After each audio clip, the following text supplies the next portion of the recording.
Why hello there and welcome back to Notts Tonight. Joining me for this half of the show we have dog saver Kathy Robinson from the wonderful Jerry Green Dog Centre and the mystical, magical, marvellous magician that is Raymond, yeah? Hey, there's one more as well, we got Polly. You can find out a little bit more about Polly a little bit later on. We know each other already, we've already got friendship going on. All right, it's official. It's time to put some sunnies on, bang on your short shorts in the wash and chase down that ice cream man. Today marks the start of summer, meteorologically speaking anyway. I can't believe it's June already. We're halfway through the year, so we thought we'd ask you, what signals the start of your summer? May Day, I would think. Yeah, and the sun coming out. I don't care what day it is, as long as the sun's out. Fun, just a lot of fun really. Brilliant. Birthdays, weddings. Sunshine. Sunshine and playing tennis for me. First day of summer holiday, so nice. Hot weather. And the grandkids getting soaking wet in the water.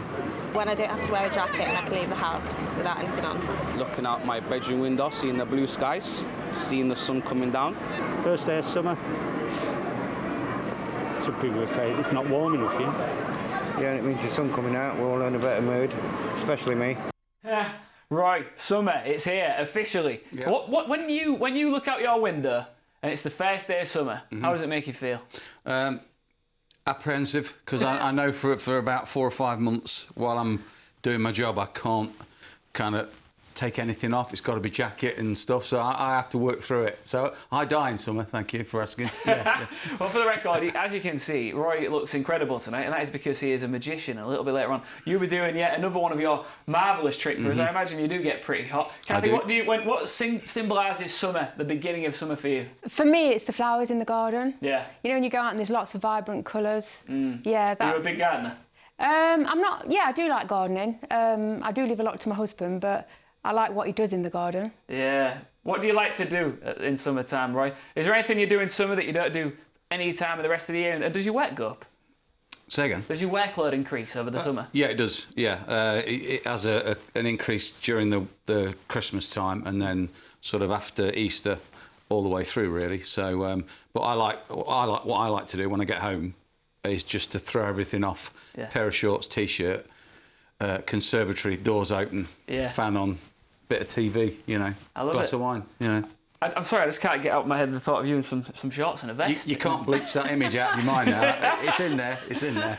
So when it comes to when the summer does arrive, the beach arrives in the Market Square. Is that something you're a fan of, Kathy? Do you ever go down there? I have been before to the cocktail bar there. Yeah, yeah. So I've had a cocktail on the makeshift beach with Yeah. my girlfriend, so... Well, when summer kicks in, it's not always good fun for dogs, is it? No, it's not. Tell me why, and what should we be wary of? Well, when it's hot, if you take your dog in the car, for instance, if it's 22, 23 degrees outside, it can get up to 45 degrees in a car within 20 minutes. Do you think there's a lack of understanding of that, right? I do, yeah. I think people think, well, I'm just going to nip in here. Just going to nip anywhere is too long. If you're going somewhere not for long and it's a hot day and you've got a dog in the car, it's too long. Don't do it. Even if you leave your car windows open, it's not good enough. Yeah. Well, we'll talk more about dogs a little bit later on and your rescue centre as well. Roy, are you a barbecue man? Yeah, I've got two. One traditional, one easy gas. Oh yeah. You know.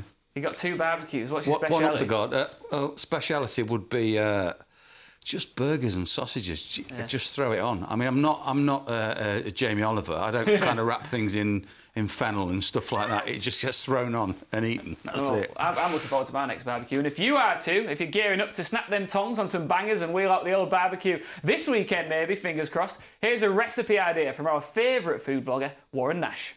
Hi guys, it's Warren here. Summer is upon us, and if you're barbecuing, here is a great recipe for homemade burgers.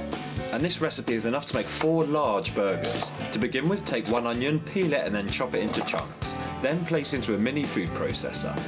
Now take 2 garlic cloves, peel them and add them in with the onions. Then blitz the ingredients until nice and fine.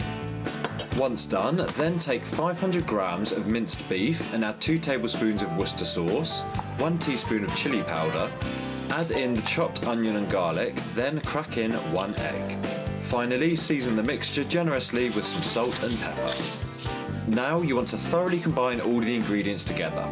So start mixing with a wooden spoon and then with clean hands finish combining the ingredients together.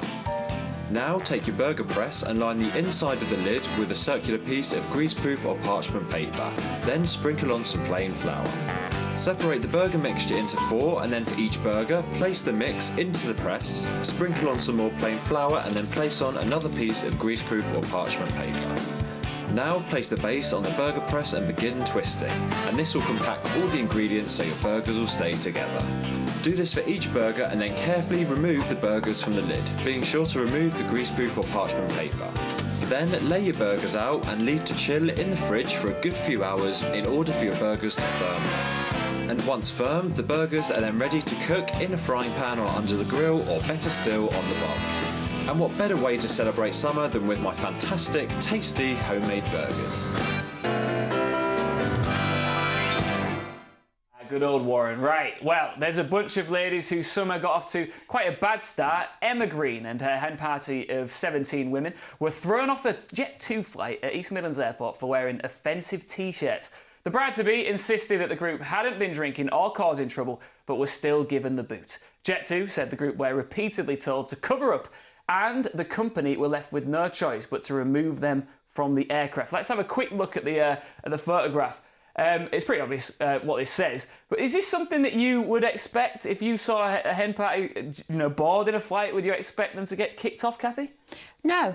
How come? Well, I'm slightly short-sighted, so what does that say, Ian? Well, I can't say it out loud. Oh, it's rude, is it? Yeah, what I can say is it's a rude word on the back of the T-shirt, and I think it's quite commonplace. I mean, I've seen quite a lot of hen parties and stag do's where you see the guys with the naughty words on the back of the shirts, the ladies are the same, and I don't know, it's all in good fun, but I guess the concern is who sees it on the plane. I think if it was rude, then they should have either got changed, turned the T-shirts inside out, and behaved themselves. So maybe were they being rowdy? I don't know, but yeah. I think that it was more than the T-shirt probably, because they could have turned the T-shirts inside out, or if they just had hand luggage, which a lot of people on Jet2 Jet2. did ask him to take it off a couple of times. Roy, what do you make of it? Yeah, again, I echo what you say. If that is the only problem, then toilet, T-shirt off, inside out. If that's the only problem, I don't think that was the only problem. I think what they were wearing goes along with what else they were doing. They're probably in the bar. They've probably been a little bit loud. They've probably been a little bit obnoxious. And if you've got older people on there, as old as I am, I'm easily shocked, and you've got kids on there. You don't want, no, you don't. As a family, you want to be able to enjoy your holiday and not put up with that for 2 hours, 3 hours. Do you think that hen and stag do culture's changed over the years? Take me back, Kathy. I've seen that ring on your finger. You're married. What was your hen do like? Well, it was a long time ago, Ian. Actually, 25 years. Molly loves it. She likes this story. Polly. She's changed her name 3 times. Anyway, go on, carry on. No, twice. Twice, okay. So when I had my hen do, it was shorts and shades. Yeah. We hired a narrowboat, and we were a little bit mischievous, rowdy, but we weren't rude and obnoxious. We just had fun. Well, I wish I was there. I think. Anyway, it would be simply baffling if we had the one and only magician Roy Bond in the studio without seeing him do what he does best, I think. I should do something, shouldn't I? Well, you never cease to amaze me. What are we doing this evening? Well, I just wanted a couple of random things. I wanted 2 things I don't know. I wanted a number I didn't know, and I also wanted a card I didn't know. So, Kathy, before we go any further, I mean, you look lovely to me, and I think you've got a great personality. But I think girls sometimes like to see me fail. Oh, really? And the reason they like to see me fail is because, well, I'm too cocky, too overconfident. So, would you choose a card for me, please? Yes. Anyone? You'll notice that they're all blank on the back. Yeah. Would you create in your mind a free thought, by the way, a number between 1 and 52, any number you like, but write it down nice and big on the back of the card. Okay. And I don't want to see that. Okie doke. And then what we're going to do, we're going to put that card away. Between 1 and what, sorry? Between 1 and 52, but not 1 or 52. That'd be far too easy for me. Okay. And then slide your card back into the other part of my wallet so that I don't accidentally knock it over, blow it over. In there? In this part here. Okay. Away from the others. Yeah, You've got that it. one. That's the one. Before you put that in, can I show the number to the camera? Of course you can. Yeah, Okay, take it cool. out. I don't want to see it. Right, there you go. Slide it in. That is the number. That is the number. I've seen it. So I'm not even looking at monitors. I'm not looking at anything. That's all right. I know you're not doing that. There you go. Excellent. So it goes back in there. I don't want to be accused, you see, of kind of... So Cheating. it goes there. I'll take the There you go. pen. Excellent. So that we have a number I don't know. Now I want a card I don't know. Do you know, I love magic tricks. No, I'm quite a big fan of this one. Do you play cards, Ian? I do. I play Go Fish. Would you say that these aren't in numerical order? They're not as you buy them, are they? They're not as you buy them. So no. the other thing is, the other thing I don't know is when you're going to tell me to stop. Stop me when you want to. Okay, you not ready? when you think I want you to. I think you should stop now. Do you want this one or this one? Oh, the bottom one. Take it. Thank I don't you. want to see it. Again, Thanks, Roy. show that to the monitors and show that to Kathy, and then place it back on the deck face down when you've finished. So there's two things hopefully I don't know here. There's a number. Put that back on there. There's a number I don't know. Let me remember. Yeah, I've got it. This goes back in here, and then we go on to deck 2. Now, Kathy, before we go any further, I'm going to try and figure out what your number is, just by you looking at these numbers, because to me these look pretty random, pretty mixed up. Would you agree? I mean, which camera do I do this Camera to? 4. Camera 4. So camera 4 is this is basically what the spectators are seeing. It's kind of like a slowed down version. I'm hoping by looking at you though, I could try and figure out first of all what your number is. Your number is a double-digit number. There's no doubt in my mind it's a double-digit number, and I would say it consists of just one more time for me, please, Kathy. I would say it consists of 2 even numbers, doesn't it? It has. I'm going to count to 10. 1, 2, 3, 4, 5, 6, 7, 8, 9, 10. Your first number's 4, isn't it? It's definitely 4. Second number is I don't know. I don't know whether it's a 2, 4, 6, 8. It's a 6. It's 46. Ah, come on. 46 is your number, isn't it? And you have a card that We've got 15 seconds. 15 seconds. Look, 1, 2, 3, 4, 5, 6, 7, 8, 9, 10, 11, 12, 15, 16, 17, 18, 19, 20, 21, 22, 23, 24, 25, 26, 27, 28, 29, 30, 31, 32, 35, 36, 37, 38, 39, 40, 41, 42, 43, 44, 45, He's got it. 46. He's got it. He's got it. I'll show it. We're back after the break. He got it right.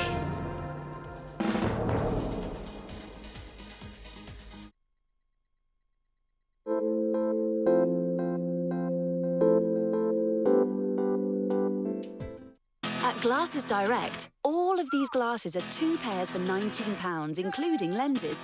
You should go direct to glassesdirect.co.uk. Sometimes the choice is obvious. For fast pain relief, choose Nurofen Express. It acts at the source of pain and provides faster and more effective headache relief than standard paracetamol. Everyday life can make your eyes feel dry. That's why there is Optrex Actimist. Unlike drops, it can be sprayed onto closed eyelids and collects at the edges to repair your eye's protective layer when you blink. To help your dry eyes feel no more than a bad memory, Optrex Actimist target dry eyes in the blink of an eye. And after a long day, try our self-warming eye mask. It soothes and relaxes your tired eyes in just 10 minutes. Optrex Warming Eye Mask. Don't put up with this. Finish Quantum cleans tough stains first time. Switch to Finish Quantum. Here are a few of the amazing things you get with BT Broadband. You'll get a welcome discount of over 25%. You'll get a super reliable Wi-Fi connection for all your devices. And when you're out and about, you'll get free access to over 5 million Wi-Fi hotspots. It's $29.99 a month for unlimited broadband, including line rental on a 12-month contract.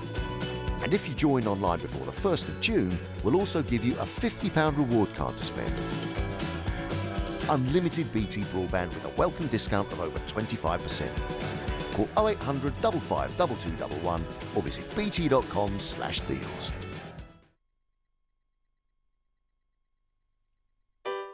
Notts TV is 3 years old! Yeah. Happy birthday! Woo! In celebration of our 3rd birthday, we're giving you the chance to win a VIP booth, sharing board and giant martini for 4 at the Slug and Lettuce in the Corner House. Eat, drink and celebrate with us in style. So what are you waiting for? Head to nottstv.com/win to enter. Over 18s only, terms and conditions apply.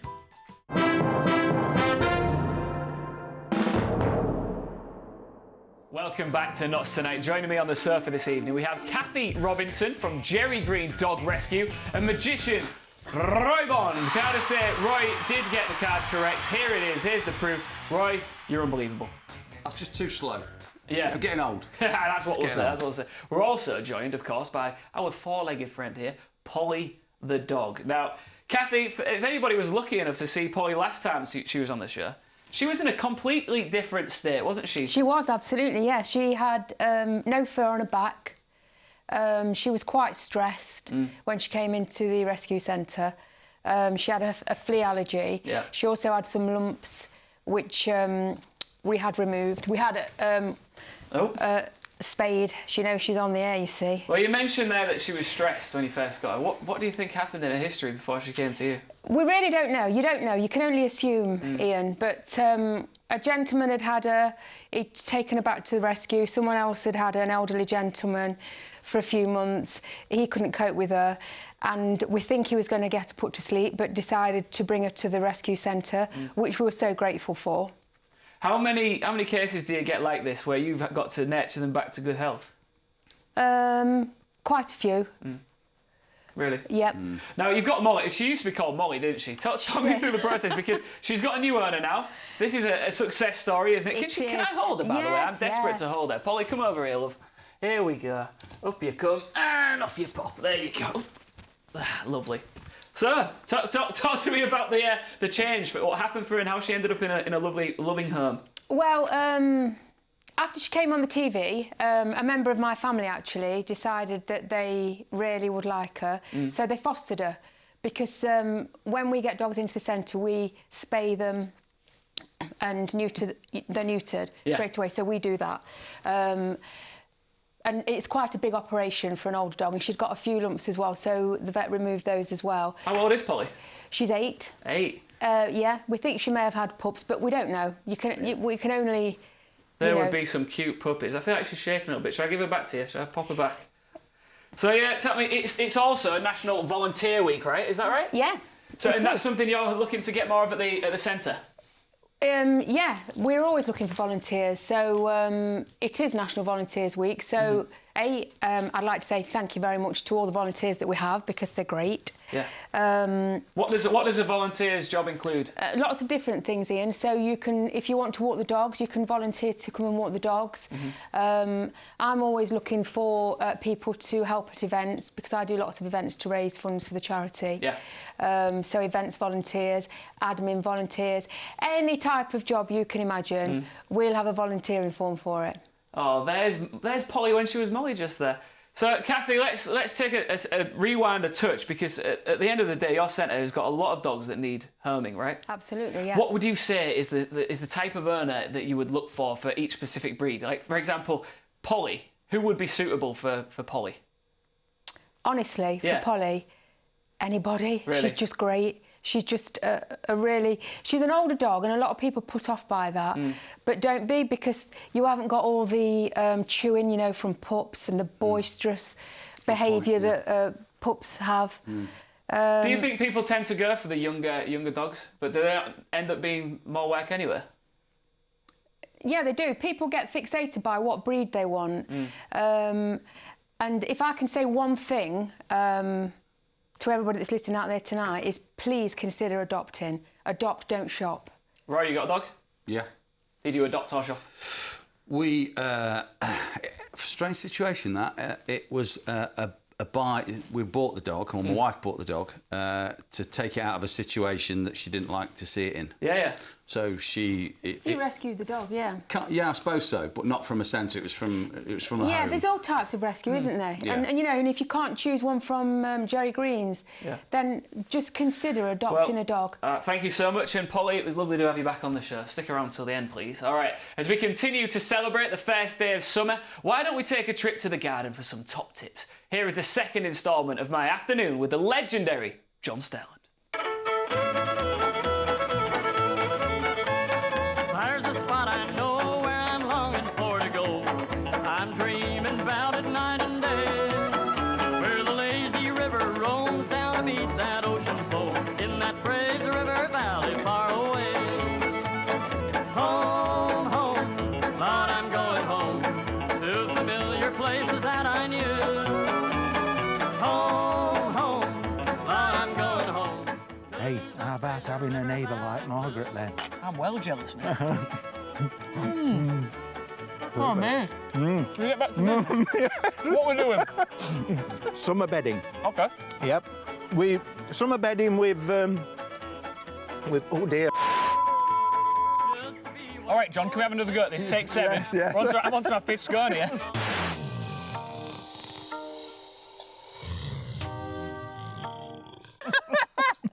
What were you doing? Summer bedding. Summer bedding? Yeah, it's that time of year when it's time to plant summer bedding up. OK, baskets and things like that and containers. Thought we'd do something a little bit different, so we've got a... it's a water trough for cattle. OK. Put it on the wall, and it's got a nice drainage hole in the bottom as well, look, as you can see. So what we do, a bit of crock over the bottom like that. Now, in the compost, it's worth putting a bit of slow-release fertiliser. Let me open the other side because it comes out easier. There you are, a bit of slow-release fertiliser. What that does, it feeds the plants for up to 6 months. So all the time we go through summer, they're going to be having the food they need. Yeah. And then what we'll do, just tip it in. Easy as that. I hope I've got enough. Just about, John. I never checked it, lovely, look at Just that. about. Now, with a peat compost, anything like this, you do not firm it too much, else it'll get too wet. Right, and now it's planting. Being as we've got this lovely shape, here we are. You can put a fuchsia in that side. OK. About there, right? Yeah. And what we're going to do, we'll design it. Look at this. This is very bit nice. of a design, a bit like that, look. And then a bit of lobelia is going in the front.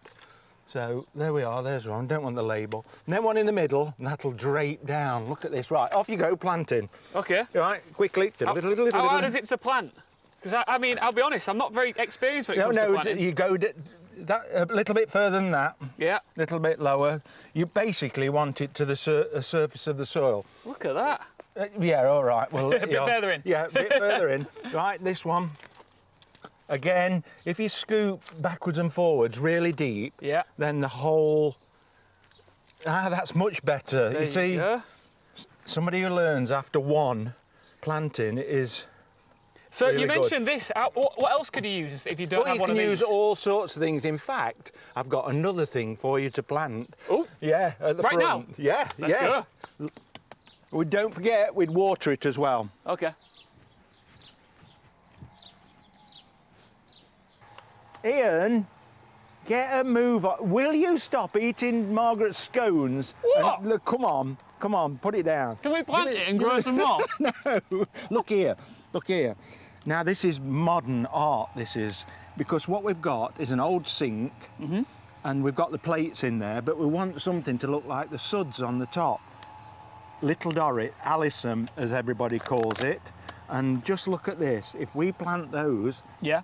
Yes, we're going to plant. You're going to have to put that scone down, and what we're going to do is just plant these in various places. Oh wow! And it's just going to look like soap suds. Another example of how you can use just anything to plant in, right? Yeah, you really can, and a lot of people are doing this now, and I think it's really good. As an old traditional bedding plant man, you know. Was this your idea or the wife's? The wife's. Yeah, yes, I know. I couldn't think of it. No, it's absolutely brilliant. So, yeah, we can... You're wanting to stick another in, aren't you, there? Why not? Well, we've got one more left, so... And then how often do you have to tend to these, then? How do we keep them? All you do now, of course, with everything, is water them. How regularly? When they need it, Ray. It's very difficult. We'll talk about watering sometime. Yeah. But when they grow, you've got the suds. Love it. Great idea. Yeah, brilliant, isn't it? Right, John, get kettle on. Back to business. Where are we going next? To the veg garden. Dear me, what can I do with this bloke? You love me really, John, I know you do. Kathy, you've just done a bit of planting in your baskets in your garden, haven't you? I have, yes. Do you think you could take some top tips from John? How did you do yours? What I did find interesting, what he said, is when he said don't push down the peat, if it's a peat soil, because I really do push mine down. So then afterwards I was thinking, oh gosh, maybe they're too wet and they're going to rot. You learn something every day, right? I think it's time to play a quick game. I'm going to say the names of some unique gardening tools, and I'll name a few that I've completely made up. You have to tell me if they are real or fake. Let's play a game of... I think I'm going to win. Yeah, you will. Tooled or fooled? Yes, I'm still here. We're doing it. All right, let's play the game of tool or fooled, or not tonight, as you just saw just then. Right, I'm going to name like I just said, a tool. You tell me if I'm tooling you or I'm fooling you, all right? Okay. A hori-hori knife. Are you looking at me or both? I'll look of at us? you for this one. I would say you're fooling me. Really? Well, you are incorrect, my good man. It's a multi-use knife that can be used for dividing and transplanting perennials, weeding, digging and more. All right, next one. A mud hoiven. A mud hoiven, I think you're fooling me. Correct! I am fooling you. There is no such thing as a mud hoiven. win these. What about the niblick? See, I know that there's one of those in golf. Yeah? It's in golf, so I'm going to say yes because it's a crossover. Correct! thing. It's Yeah. both a gentleman's walking stick and a modified golfing iron designed to cut and slash dandelions and thistles. Thank you both very much, including you, Polly. I'll be back tomorrow. No, Owen will be. Bye! Bye.